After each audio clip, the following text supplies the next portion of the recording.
motel into this transitional housing or shelter for 4 underrepresented families. A lot of them were immigrants. A lot of them were, or most of them were single-parent families running away from an abusive man. A lot of them, Colorado was their very first place. And I volunteered there for a couple summers because that was a lot of my story too. My brothers and I, we had an abusive father, and we ran away from the South, and we ran away to somewhere, from a lot of things, to come to Colorado where we didn't have anything. We just went from shelter to shelter. Anyway, one night, one of the fathers had found one of the kids in the families and made his way into the room, and it was a really loud couple hours until the cops came. And by that time, my involvement with Joshua Station, I had grown really close to this family and these boys. So she called me up in Boulder and asked if I could come down and watch the kids for a day. So I was hanging out with them, and the youngest one, his name is Kevin, he asked if I could take him to the mountains. I said, I'm sorry, your mom asked us to stay in the courtyard, but how about we imagine that we're in the mountains? He said, okay, you start. And so I told him the story about how trees in the mountains can talk, and when you touch them, they turn blue. And I don't know, I was just freestyle whatever. And then I said, okay, your turn. He's like, I don't know, I've never been in the mountains. How am I supposed to know what's in the mountains? I said, well, what do you want there to be in the mountains? And he said, I don't know, I just don't want it to be like here. And I tried to ask him more about it, and he kept saying, I don't know, just like I did when I was a boy.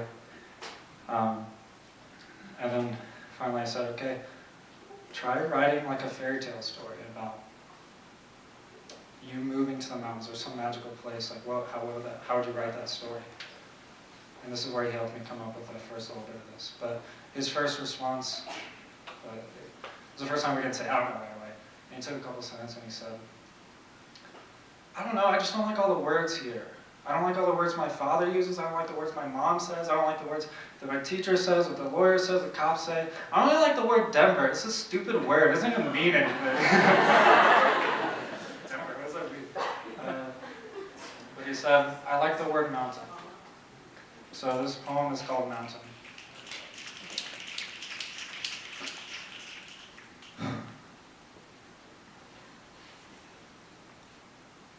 I have a mountain, and I call him Sugar, because he is covered in sugar. I mean, I've never touched it myself, but I promise you it's sugar. Sometimes he blows the sugar towards me so I can taste it, but by the time it gets to me, all the sugar runs out, so it just tastes like water, but I put it in my mouth anyways. One day I want to taste the sugar.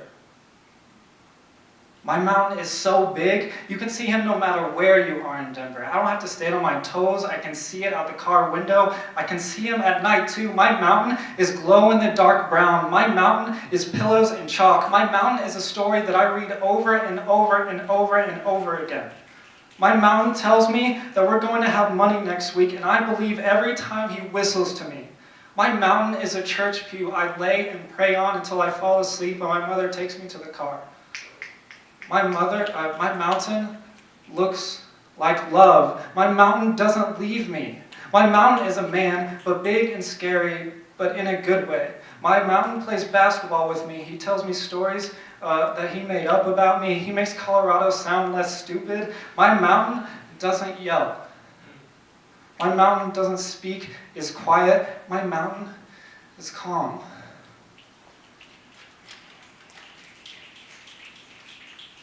One time we left Colorado, drove forever again.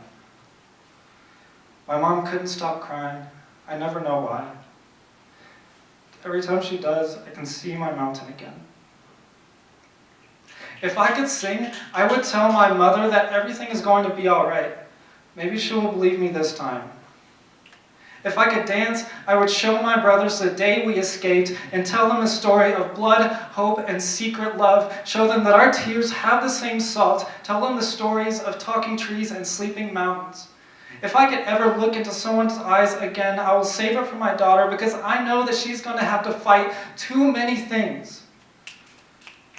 But I can't move anymore. All I can do is blow you my sugar until one day you taste it. My mountain is silent. My mountain is so heavy. My mountain is a sharp tooth in my back, tearing fabric into hardened stone and backbone. My hope is gold frozen in my mountains that I tried to swallow once but became a boulder in my throat. I scratch my skin into rock and dust. My chest is a glacier bigger than me and rests on my neck. I pile wood on top of pebble, onto salt, sugar, cloud, fires, fear, onto cement and rust. Every time I close my eyes and pray until I am taller than all of Denver. My mountain is a tombstone I built to keep away the sound anger makes. A Colorado cradle, a rock-torn lullaby. I'll blow you all the sugar I can find in these mountains, Kevin, and when that doesn't work, I will always be here. A story of love and stone you can see from your motel window. You can call me sugar until one day you build yourself up into a mountain too.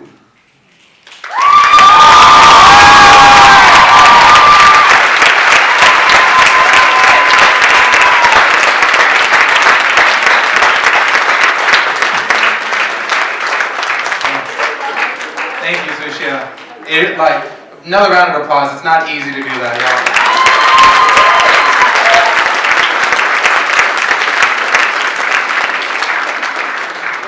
I think something that's really important to learn from that, not only making sure that children are safe, right, and that they're secure and you're not taking away something from them,